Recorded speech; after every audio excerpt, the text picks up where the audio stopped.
walked, cleaned, watched? Nah, mate. If you're pronouncing these words like this, then you don't know the rules in this video, but stick around to the end and you'll be pronouncing words that end in ed perfectly every time. Let's get cracking. Hey up mate, cheers for finding this video today. My name is Dan, I'm a CELTA qualified British English teacher and my goal is to help you communicate more confidently in English. Now this video is all about how to pronounce words that end in ed correctly because this is a mistake that loads of people make when they're learning English. But before we get into it, I want to remind you that you can get my free British English starter kit using the link in the description, so check it out now. Now, when it comes to pronunciation, this is one of the most common mistakes I hear from people I work with in private lessons, but also just English learners in general, so I want to break it down so you don't make these mistakes anymore. And basically, ed has three possible pronunciations. It can sometimes be d, like in confused. It can sometimes be t, like in liked. And it's sometimes got an extra syllable added at the end, like in started. As always with English, there are some exceptions, but we'll talk about those in a bit. But for now, let's look at how you know which way to pronounce words that end in ed by taking a look at the rules. So the first rule we're going to call the tid, did rule, okay?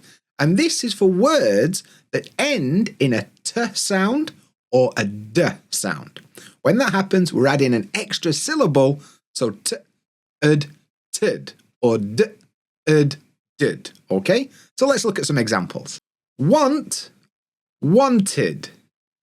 Faint, fainted. Create, created.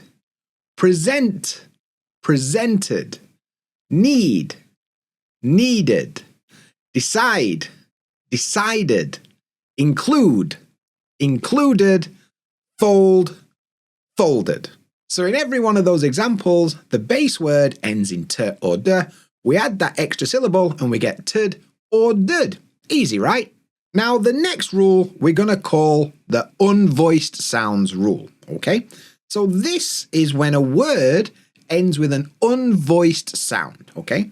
And when I say unvoiced sound, what I mean is a sound that doesn't use your voice box, okay?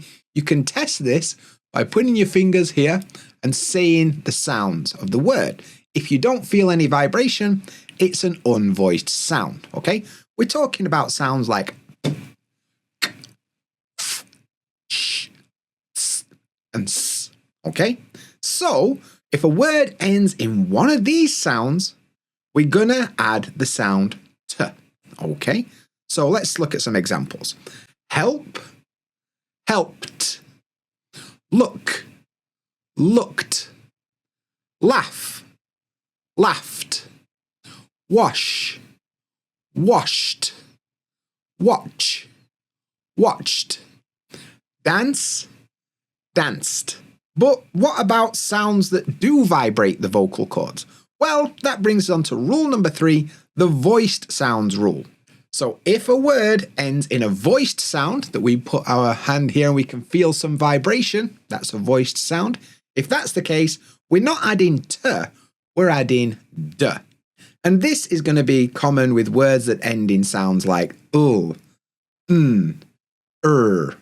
j, v, z, b, and Let's look at some examples. Call, called. Clean, cleaned. Offer, offered. Damage, damaged. Love, loved. Use, used. Rub, rubbed. Claim, claimed. Now you might be asking, Dan, what about words that end with vowel sounds? Well, in English, the vowels are voiced, so they're going to follow the same rule as the voiced sounds, and we're going to add d. For example, play, played. Free, freed. Try, tried. Follow, followed. Continue, continued. And to be honest, if you're not sure, the best thing to do is look at the IPA transcription in a dictionary. And if you don't know what that means, you really need to get the starter kit right now. It's got a full IPA chart that will teach you these funny little symbols that we use for pronunciation, so you know exactly how to pronounce words correctly. It's all available for free right now using the link in the description, so check it out. So I did mention there are some words that don't follow these rules because, of course there are. It's English, there's always exceptions. So you need to pay attention to these words. Naked, wicked, crooked, ragged, wretched, dogged, blessed, learned, and aged. Now, some of them do follow the rules when they're verbs. So blessed, learned, aged. But when we're talking about the adjective form, they become blessed, learned, and aged. And that's pretty much all there is to it. You now know how to pronounce words that end in ed correctly in English. Why don't you check out one of these ones next? I'm sure they'll help you with your English, but that's it for this one. I hope you found it useful. I'll be back again with another one really soon. But until then, look after yourself. See you there.